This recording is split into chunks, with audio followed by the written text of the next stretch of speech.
Hello and welcome back. It is wonderful to have you with us again. I was thinking on the drive-in today, actually, about road trips. You know that feeling when you're driving, maybe the radio's broken and you just have time to think? Oh, yeah. The best kind of thinking. Or the most dangerous, depending on where your mind wanders. Exactly. But it got me thinking about the scenery.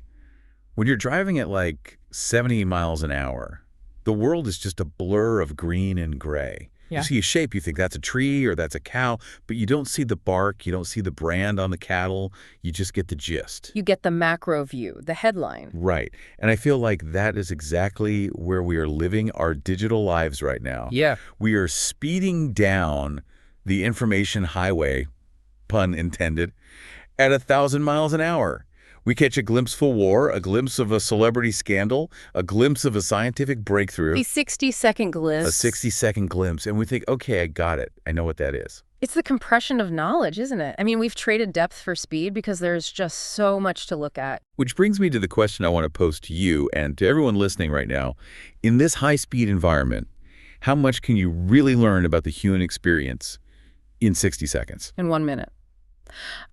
Functionally, very, very little. You can learn a recipe, maybe, if you chop the onions beforehand. You can learn a dance move. You can learn a fun fact about otters holding hands while they sleep. But actual knowledge, understanding, no. No way. I can't even explain the logistics of my breakfast toast in a minute without skipping the crucial part where I burned it and had to scrape the black bits off into the sink. And that is the nuance. The scraping is the story. The messy part is what matters. Exactly.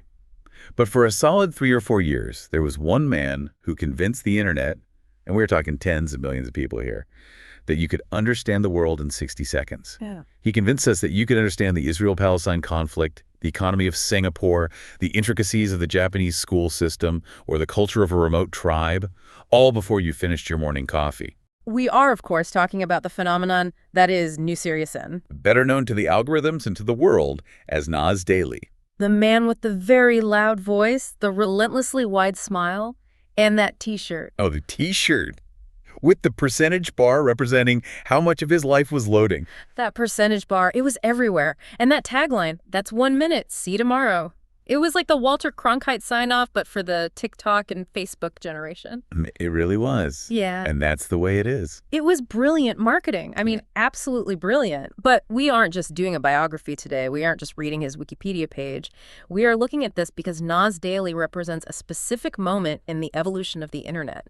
He was kind of the Icarus of the viral age. Icarus is a good way to put it. He committed to making 1,000 videos in 1,000 days.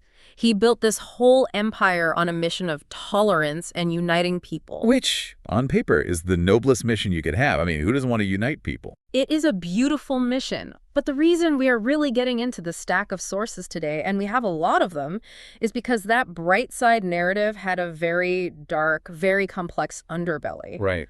We're seeing a case study in what happens when you try to force the messy, painful, contradictory complexity of the human experience into a 60-second advertiser-friendly box. It's the story of what happens when the good vibes start to feel a little bit forced. Or worse, a little bit manufactured. Precisely. So, here is the roadmap for what we are going to unpack today. We're going to trace how a Harvard-educated aerospace engineer hacked the Facebook algorithm to become a global sensation. I mean, we need to understand the mechanics of why he got so big. The engineering of it all. Exactly. Then we need to get into the weeds of the controversies. We're going to spend some real time on the allegations of neocolonialism in the Philippines. And that is a heavy term, a really heavy term, and we're going to define exactly why it stuck to him. We'll also look at his pivot to finance and crypto, which involves some let's say, disastrous endorsements of figures like Sam Bankman-Fried, names that ring a very different bell today than they did 3 years ago. That is where the money trail gets really, really interesting. And finally, we have to talk about the third rail. His attempt to navigate the politics of Israel and Palestine, where his middle ground approach ended up alienating almost everyone on all sides. It is really a story about the cost of simplification. At the end of the day, that's what this is all about. So let's not waste any more time. Let's look behind the viral curtain. Let's do it. So to understand the machine, you have to understand the engineer. Because Nuseir Yassin isn't just a random guy with a camera who got lucky, is he? No, not even close. Not at all. If you look at his background, Everything he did was calculated with almost mathematical precision. Yassin is an Arab Israeli born in Araba. He identifies as Palestinian Israeli, which is already a complex identity to hold. Incredibly complex. But intellectually, the guy is a powerhouse. He's an aerospace engineer. Aerospace. That's not exactly film school, is it? No. And he won a scholarship to Harvard. A full scholarship. And we aren't talking about a communications degree here. He was studying the physics of flight. He was studying systems. He understands how systems work. And you can see that engineering mindset in his early stuff. Oh, absolutely. Before Nas Daily, before the 1-minute videos, he and some friends at Harvard launched something called Operation Skyfall. That sounds like a James Bond movie. What was it? It was a burger. A burger. They attached a hamburger to a weather balloon and sent it 30,000 meters into the stratosphere. A space burger. A space burger. They put a camera on it. It went up. The balloon popped. It came down. It got 500,000 views in a couple of weeks. It was silly, yes. But it proved he understood spectacle. Right. He understood that to get attention in a noisy world, you have to do something visual, something slightly absurd, and something that makes people say, wait, is that real? So he graduates Harvard. He has this viral hit under his belt. Does he go straight to YouTube? No, and this is important. He takes the safe path first. He lands a high-paying tech job in New York City working for Venmo, the payment app. Right, Venmo. He's making $120,000 a year at age 22. He is living the American dream. He made it out of the village. He made it to the Ivy League. He made it to the big city. That is the trajectory every immigrant parent dreams of for their child. Seriously. Exactly. But according to his own content later on, he was miserable. He felt like he was selling his life for a paycheck. He looked at that percentage bar of his life and felt it ticking away. So in 2016, he quits, he buys a camera, and he sets the goal. 1,000 days, 1,000 videos. Now, I want to pause on the year 2016. Yeah. Because context is everything here. Why was 2016 the perfect storm for this specific format? That is the key question. If he had tried this in 2010, it wouldn't have worked. If he tried it today, it probably wouldn't work. But in 2016, Facebook under Mark Zuckerberg made a massive strategic pivot. They looked at YouTube and said, we want that. We want to be the video platform. We want to kill YouTube. So they tweaked the newsfeed algorithm to aggressively, and I mean aggressively, prioritize video content over text or photos. I remember this vividly. Suddenly your feed wasn't your aunt's status updates or photos of your friend's lunch. It was just auto-playing videos, one after another. Autoplay is the keyword. The video starts without you clicking. And Nas engineered his content for that specific algorithm. He realized 3 things. 1, people scroll fast. If you don't hook them in the first 3 seconds, they're gone. So the video has to be short. 60 seconds or less was the sweet spot. Got it. 2, most people watch Facebook at work, on the toilet, or on the bus. They have the sound off. Hence the massive yellow subtitles, the huge text. Right. He didn't invent subtitles, but he made them a stylistic necessity. He realized that the text was the audio for 80% of his audience. And 3, high energy, the shouting, the quick cuts, the constant motion. It was designed to hook your dopamine receptors instantly. It's almost frantic. It is. He wasn't making art in the traditional sense. He was optimizing for time spent viewing. He treated content creation like an aerospace problem. Maximize lift, minimize drag. It's fascinating because it worked. Yeah. The content itself, Yeah. it felt good. You know, I remember watching videos about the human calculator, this guy who could do math faster than a machine, or the most generous country. It gave you this warm, fuzzy feeling that the world wasn't such a scary place. He was selling global citizenship. That was the product. He was telling the listener, hey, that person in that remote village in Rwanda, they are just like you. They love their kids. They like to dance. In a polarized world, remember, 2016 was also the year of Brexit and the Trump election. That message of unity was incredibly seductive. People were hungry for it. They were desperate for something that said, hey, we aren't all enemies. It's chicken soup for the soul, but in video format, and delivered at Mark speed. Precisely. But this is where we have what I call the simplification trap. The simplification trap. Explain that. When you constrain yourself to 60 seconds, strictly, you are forced to strip away nuance. You simply cannot explain the geopolitical history of the Rwandan genocide, or the economic intricacies of a developing nation, or the religious tensions of the Middle East in 1 minute. It is physically impossible. You can't even get the names right in a minute. Exactly. So what do? You turn it into a fable. You turn it into a morality play where you are the narrator. You sanitize it. You create a caricature. You create a Disney version of reality. A great example, a really clear one, is his video on Uganda. He titled it, "The Most Generous Country on Earth." He praised Uganda for taking in over 1 million refugees. Which is a fact, right? I mean, Uganda does have very progressive refugee policies compared to many Western nations. It is a fact, but it's a fact without context. Critics, particularly African academics and journalists, pointed out that he completely ignored the massive political instability in the region, the strain on the local economy, the role of international aid, and the authoritarian nature of the government there. So he just shows the happy ending without showing any of the work. He presented Uganda as this magical kingdom of kindness, ignoring the structural poverty that actually exists. He made it seem simple, easy. It sounds like he was romanticizing the struggle, like, oh, they don't have money, but look how happy they are. It's the noble savage trope repackaged for millennials. It's really dangerous. It turns complex human suffering into clickable, viewable content. It makes the viewer feel good. Oh, look how happy the poor people are. I don't need to feel guilty, without challenging the viewer to understand why they are poor or what the actual dynamics are.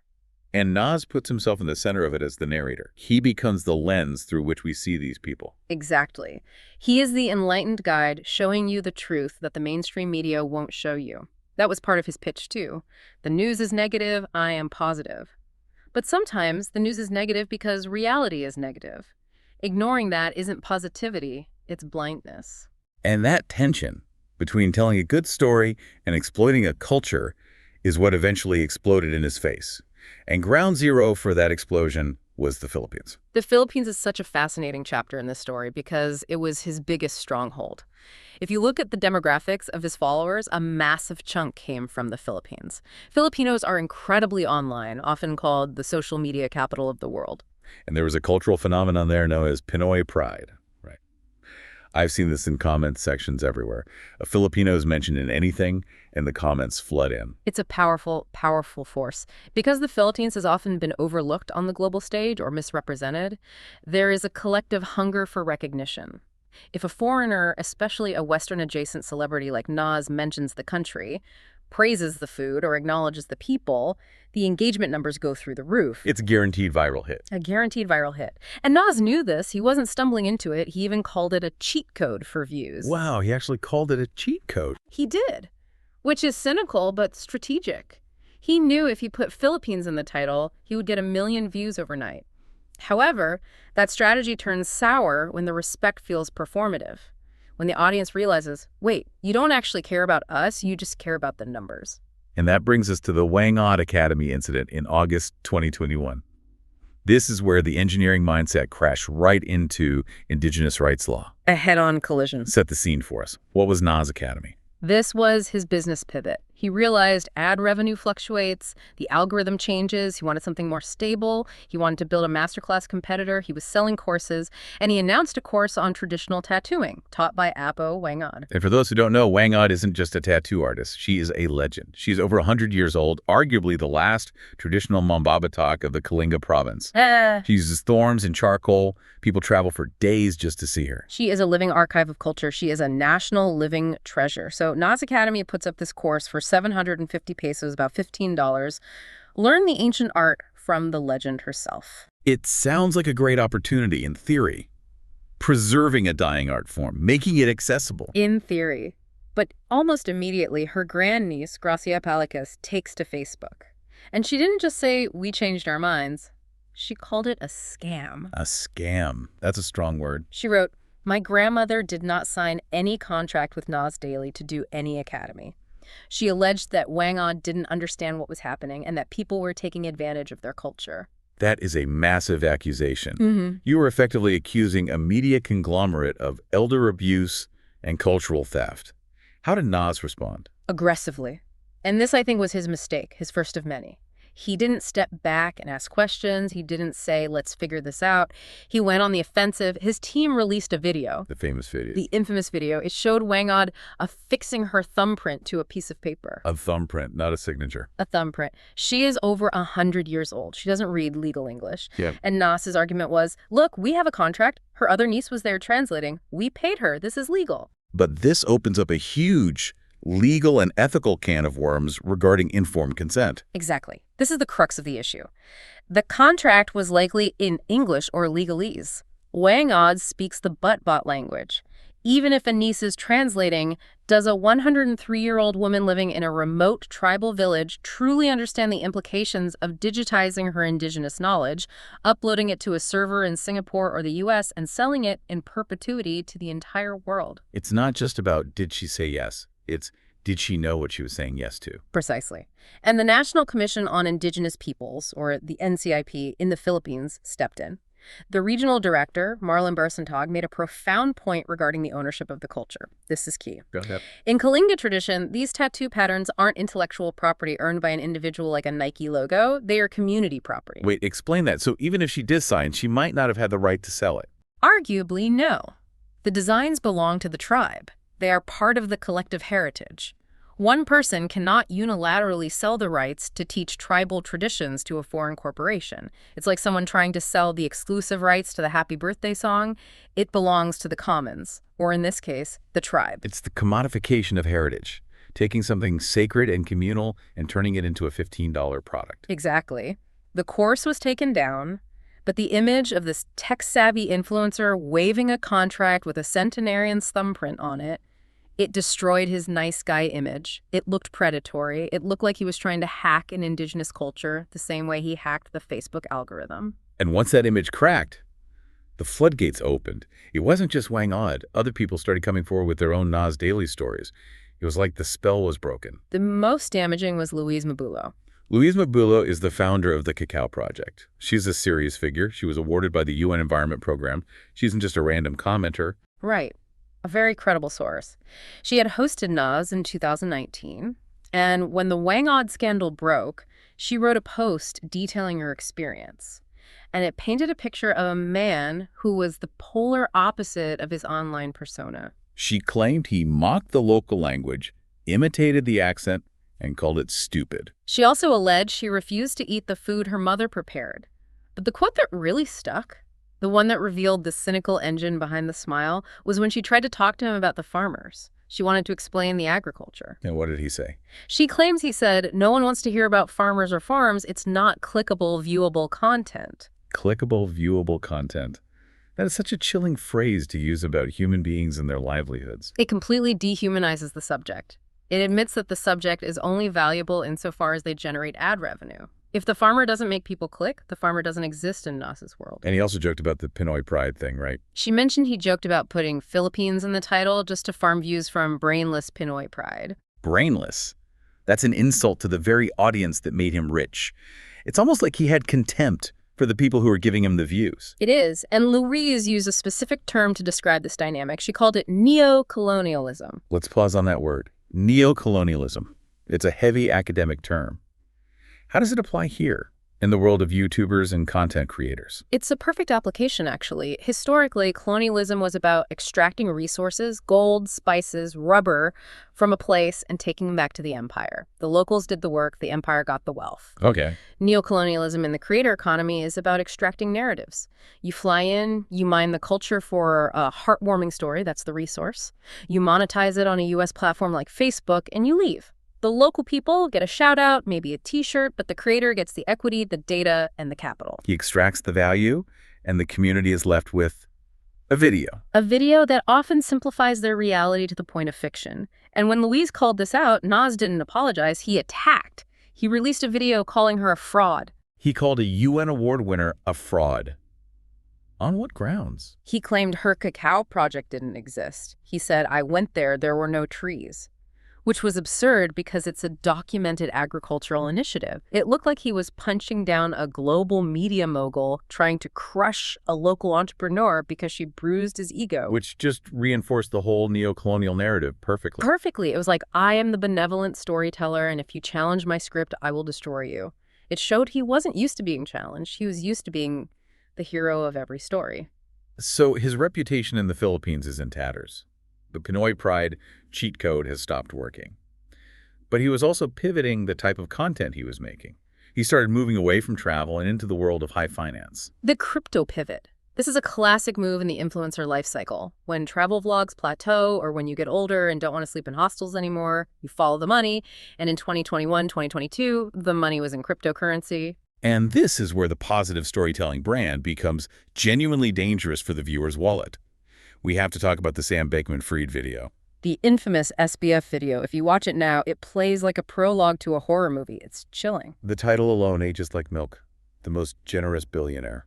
In this video, Nas visits Sam Bankman-Fried at the FTX headquarters in the Bahamas. He shows SBF sleeping on a beanbag. He shows him driving a Toyota Corolla. He paints this picture of a humble monastic genius who is only making billions so he can give it all away to charity. The philosophy of earn to give. Utilitarianism. He was really pushing that. Nas bought that narrative completely, or more accurately, he was paid to sell it. He did a similar video for Changpeng Zhao CZ of Binance, calling him the most humble crypto billionaire. He was using words like generous, humble, good. These are trust words. These are character words. He was transferring the trust his audience had in him, the guy who likes puppies and remote villages, onto these unregulated financial instruments. Yeah. And then, of course, the crash. FTX collapses. SBF is arrested and convicted of massive fraud. He wasn't giving the money away. He was stealing customer funds to cover bad bets. The generous billionaire was one of the biggest fraudsters in recent history. Now, you could argue Nas was duped just like Sequoia Capital was duped, just like major investors were duped. Fine. But there is a smoking gun here regarding transparency that you just can't ignore. The undisclosed sponsorships. This is the part that really gets me. Right. There is a podcast clip where Nas is talking to a YouTuber named Silicon Valley Girl. She asks him about disclosing paid content. She asks, do you put the little hashtag ad or hashtag sponsored tag? And he says, and I want to quote this accurately, we do not say that because we don't live in America. Like, his defense was a jurisdictional loophole. The rules don't apply to me because I'm not physically in the U.S. Essentially, yes. He was saying that because he isn't based in the U.S., he isn't bound by the Federal Trade Commission, the FTC. There are rules that require you to put hashtag ad or hashtag sponsored on the screen. That is technically maybe true, but ethically, it's bankruptcy. Complete moral bankruptcy. It destroys the fundamental premise of a documentary. If I watch a video about a good billionaire, I assume you are telling me this because you investigated it and found it to be true. If I find out you were paid $50,000 to say it, that's not a story. That's an ad, a commercial. It's a commercial disguised as journalism. It's native advertising taken to the absolute extreme. And that deception is what makes it so insidious. He monetized his credibility. He sold his fans to a fraudster.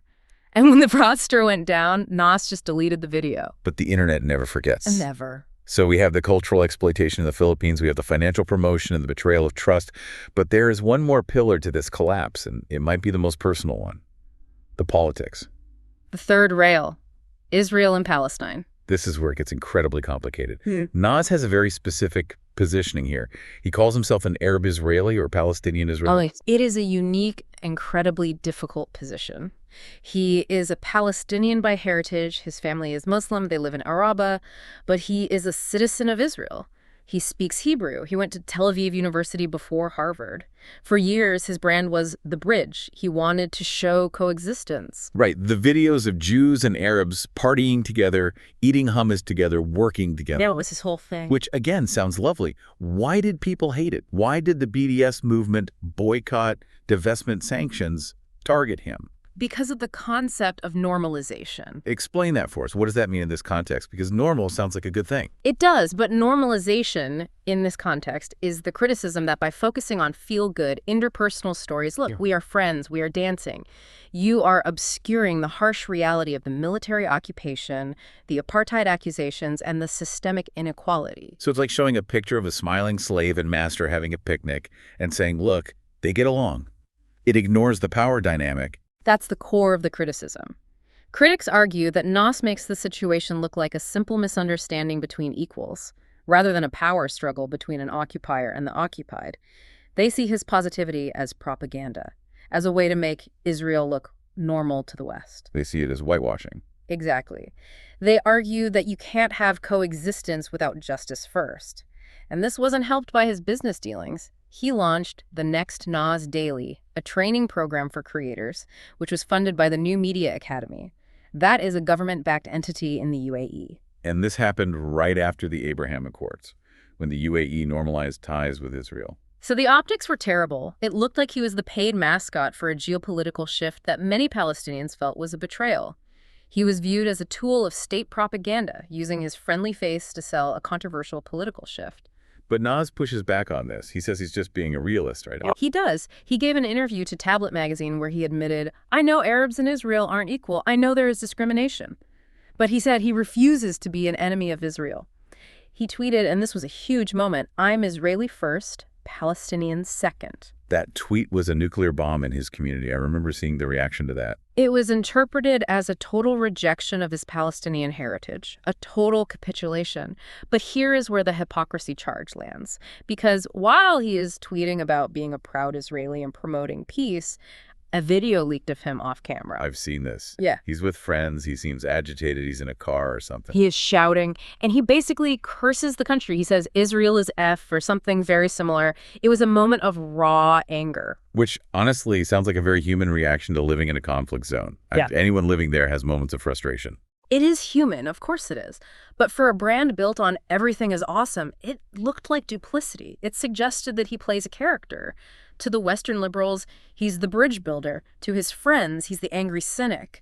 It made people ask, does he actually believe anything he says? Or is he just saying what pays? It circles back to the algorithm, what pays the most. Peace pays better than anger.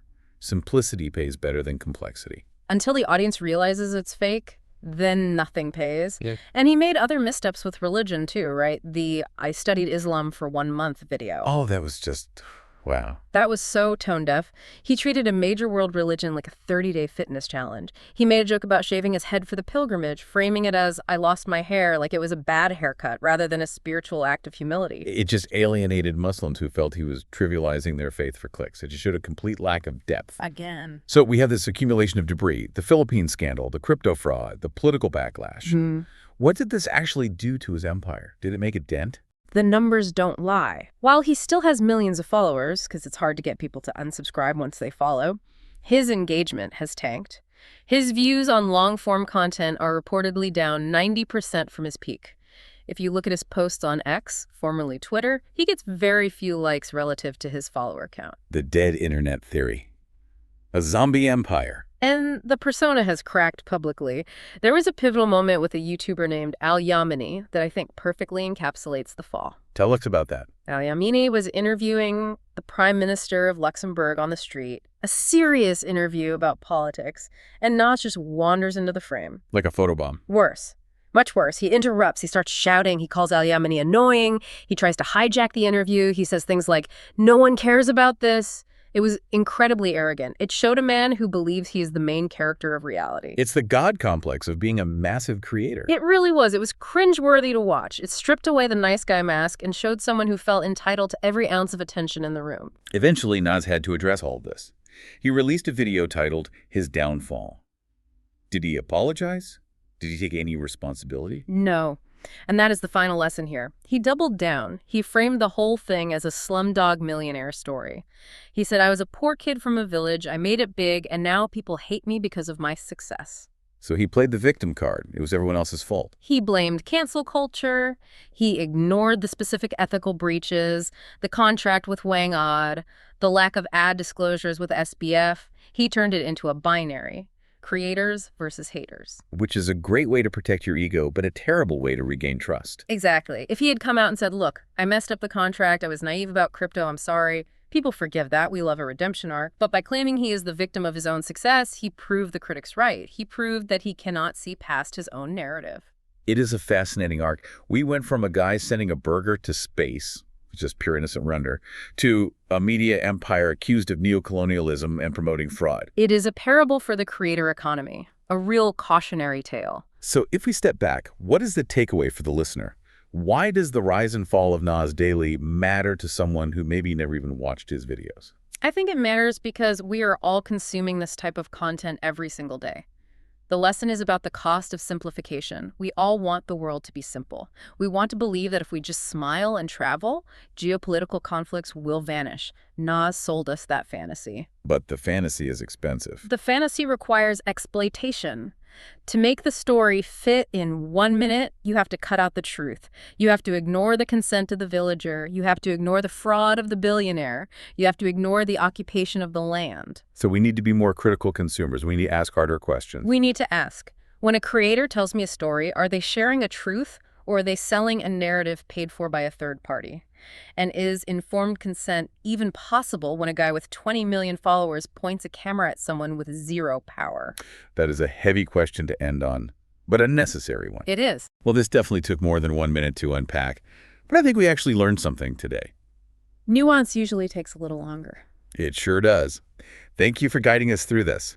And to our listeners, stay curious, dig deeper, and don't believe everything you see in 60 seconds. See you next time.